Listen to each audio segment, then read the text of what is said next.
কখনোই অস্থির হবেন না, আতঙ্কিত হবেন না, ধৈর্য ধারণ করেন। কারণ ধৈর্য এমন একটা গাছ, তার চারিদিকে কাটা কিন্তু ফলটা বড়ই মিষ্টি। এই জন্য আল্লাহ তাআলা ধৈর্যশীল বান্দাকে সবথেকে বেশি পছন্দ করেন। হ্যালো এভরিওয়ান, আসসালামু আলাইকুম। আমি শামসুন নাহার, লালবাগ পুরান ঢাকা থেকে বলছি। লাইফ উইথ নাহার চ্যানেলের নতুন আরেকটি ব্লগ ভিডিও দেখার জন্য আপনাদের সবাইকে ওয়েলকাম করছি। যে যেখান থেকে বসে আমার আজকের ভিডিওটি দেখছেন, আশা রাখছি পবিত্র জিলহজ মাসে সবাই খুব ভালো আছেন। আলহামদুলিল্লাহ, আমরাও ভালো আছি। আজকের ভিডিও ভয়েসটা করছি প্রায় 10:30 বাজে। আজকে যেহেতু কোনো ভিডিও আপলোড করতে পারিনি, আর আজকে ভিডিও আপলোড করতে হবে, তো যার জন্য কিন্তু এত রাতে ভয়েস করতে বসে গিয়েছি। সারাদিন খুব বেশি ব্যস্ত ছিলাম, যেহেতু গত পরশু দিন খুব অসুস্থ ছিলাম, যার জন্য কিন্তু কোনো কাজ করতে পারিনি। আর ঈদ একদম চলে এসেছে, তো যার জন্য ডিপ ফ্রিজটা ক্লিন করা খুব বেশি প্রয়োজন ছিল। আর ঘরে কিছু ক্লিনিংয়ের কাজ বাকি ছিল, সেগুলো করে নিয়েছি। তো প্রত্যেকটা কাজ যদি ভিডিওতে আপনাদের সাথে আমি শেয়ার করে করে কাজগুলো করতাম, তাহলে অনেক বেশি দেরি হয়ে যেত, আর আমার পক্ষে কাজগুলো আজকের মধ্যে শেষ করা একদম সম্ভব হতো না। তা কিছু কিছু ভিডিও আপনাদের সাথে শেয়ার করছি, যাতে করে আপনাদের সাথে আমি কানেক্টেড থাকতে পারি। তো আজকের ভিডিওতে যখন আমি ভয়েস করছিলাম, আমার কিন্তু মনটা ভীষণ খারাপ। হয়তো বা ভয়েস শুনে আপনারা বুঝতে পারছেন না, কারণ আমি কিন্তু সবসময় চেষ্টা করি স্ট্রং থাকার, কোনো অবস্থাতে নিজেকে ভাঙতে দিই না। তো আজকে যে মনটা খারাপ, তার বিশেষ একটা কারণ আছে। আগামীকালকে তো আমাদের পবিত্র ঈদুল আজহা, এটা কিন্তু আমরা সবাই জানি। এটা কিন্তু একটা ত্যাগের মাস, আর এই দিনটা কিন্তু একটা ত্যাগের দিন। তারপরেও কিন্তু মনে একটু আনন্দ কাজ করে, যেহেতু ঈদ মানেই আনন্দ। আর আল্লাহর রাস্তায় পশু কোরবানি দেওয়ার যাদের তৌফিক দান হয়েছে, তাদের জন্য কিন্তু এই ভালো লাগাটা আরও বেশি কাজ করে। তো এই ভালো লাগাটাকে কিন্তু শুধু নিজেদের মধ্যে রেখে দিলে চলবে না, সবার মাঝে কিন্তু বিতরণ করতে হবে, সবাই মিলেমিশে কাজটা করতে হবে। তো যাই হোক, তারপরও কিন্তু আজকে আমার মনটা কেন খারাপ সেটা আপনাদের সাথে শেয়ার করছি। আর এইদিকে দেখেন, আমি কিন্তু ডিপ ফ্রিজটা ক্লিন করছি। ক্লিন করার পরে কিন্তু পরিষ্কার পরিচ্ছন্ন অংশটা শুধু আপনাদের সাথে শেয়ার করা হয়। ক্লিনিংয়ের পিছনে যে মেসি অংশটা, সেটা কিন্তু তেমন একটা শেয়ার করা হয় না, তো সেটাও কিন্তু আপনাদের সাথে শেয়ার করে নিলাম। আর অফ ক্যামেরায় কিন্তু আমি যখন ফ্রিজটা পরিষ্কার করছিলাম, তখন রান্নার কাজগুলো করে নিচ্ছিলাম, একসাথে কিন্তু অনেকগুলো কাজ করে নিচ্ছিলাম, যার জন্যই আমি ভিডিও আকারে সবগুলো আপনাদের সাথে শেয়ার করতে পারিনি। তো এদিকে কিন্তু সব কাজ মোটামুটি গুছিয়ে নিয়েছি। আমি কিন্তু ঘরটাও ঝাড়ু দিয়ে নিয়েছি। আমার হেল্পিং হ্যান্ড শাহনাজ, ও আজকে একটু সন্ধ্যার আগে আসতে বলেছি, যাতে করে ঘরটা মোছার পরে অনেকক্ষণ ক্লিন থাকে, যেহেতু আগামীকালকে ও আসবে না, ওর আগামীকালকে ছুটি। তো যার জন্য সব কাজ করে কিন্তু শাওয়ার করেছি, এখন ছেলেদেরকে নিয়ে খাওয়া দাওয়া করতে বসেছি। তো আজকে দুপুরে মেনু ছিল মুরগি ভুনা করেছি, মিষ্টি কুমড় ভাজি আর আম ডাল, এগুলো দিয়ে কিন্তু আজকের দুপুরে লাঞ্চটা করে নিচ্ছি। আর এত বেশি গরম পড়েছে যে গরমের কথা কি করব। মাথার উপর তো ফ্যান ঘুরতেই থাকে। যাদের বাসায় এসি নাই, তারা কিন্তু জানে গরমটা আসলে কি পরিমাণ যন্ত্রণাদায়ক হয়ে যাচ্ছে আমাদের জন্য। আর যাদের বাসায় এসি আছে, তাদের তো কোনো চিন্তার কারণই নেই। তো এই জনি ফ্যানটা কিন্তু সব সময় আমি যেখানে যাই সেখানে আমার সাথেই যায়, কারণ এটাকে নিয়ে নিয়ে আমি সব জায়গায় কাজ করি। ইভেন যখন রান্নাঘরে কাজ করি, তখনও কিন্তু এটাকে নিয়ে যাই। আর এই তো আলহামদুলিল্লাহ, আমাদের এই বছরের কোরবানির পশু মাশাআল্লাহ আমার কাছে কিন্তু খুব ভালো লেগেছে। আর কোরবানির পশু নিয়ে কিন্তু ছোট বড় দামাদামি যে ভেদটা, সেটা কিন্তু করা একদমই উচিত না। কারণ কোরবানিটা হচ্ছে আল্লাহর রাস্তায়, আল্লাহর সন্তুষ্টির জন্য করি। সেখানে যদি আপনি ছোট বড় দামাদামি নির্ণয় করতে যান, তাহলে কিন্তু আপনার কোরবানিটা আল্লাহ পাক কবুল করবে না। তো আলহামদুলিল্লাহ, আমাদের কোরবানির যে পশুটা, সেটা কিন্তু আমার খুব ভালো লেগেছে।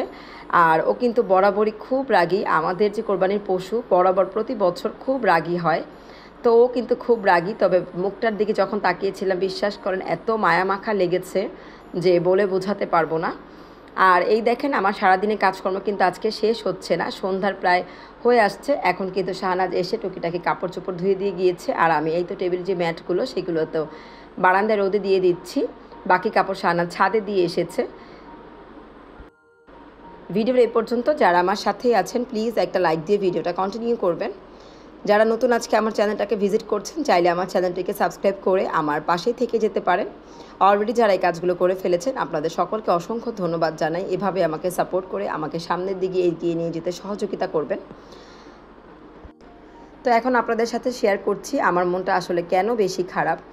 আগামীকাল 17 জুন পবিত্র ঈদুল আজহা, আর সেদিনই কিন্তু আমার দাদির মৃত্যুবার্ষিকী। তো দেখতে দেখতে 5 বছর হয়ে গেল, আমার দাদি আমাদের সাথে আর নেই। দাদিকে যখন হারিয়েছি, সেই মুহূর্তগুলোর কথা আসলে আপনাদের সাথে আজকে আর শেয়ার করতে চাই না, তাহলে হয়তো বা ভয়েসটা দেওয়া আমার পক্ষে একদমই সম্ভব হবে না। কারণ দাদিকে প্রচণ্ড ভালোবাসতাম, ভালোবাসতাম তাকে বেশি, তার সাথে ঝগড়াও বেশি হতো, খুনসুটিও বেশি হতো। তো সব কিছু মিলিয়ে দাদি লাইফের এমন একটা পার্ট ছিল যাকে আসলে ভোলা অনেক বেশি কষ্ট। ভুলতে চাইলেও আসলে ভুলতে পারি না, হয়তো বা সারাদিনে ব্যস্ততার কারণে অনেক সময় ভুলে থাকতে পারি, কিন্তু দিন শেষে যখন আমি রাত্রে ঘুমাতে যাই বা যেই সময়টা আমি একা থাকি তখন কিন্তু দাদির কথা প্রচণ্ড মনে পড়ে। দাদি প্রচুর ভালোবাসতো। তো আমার সায়নের যখন 7 মাস বয়স তখন আমার দাদি মারা যায়।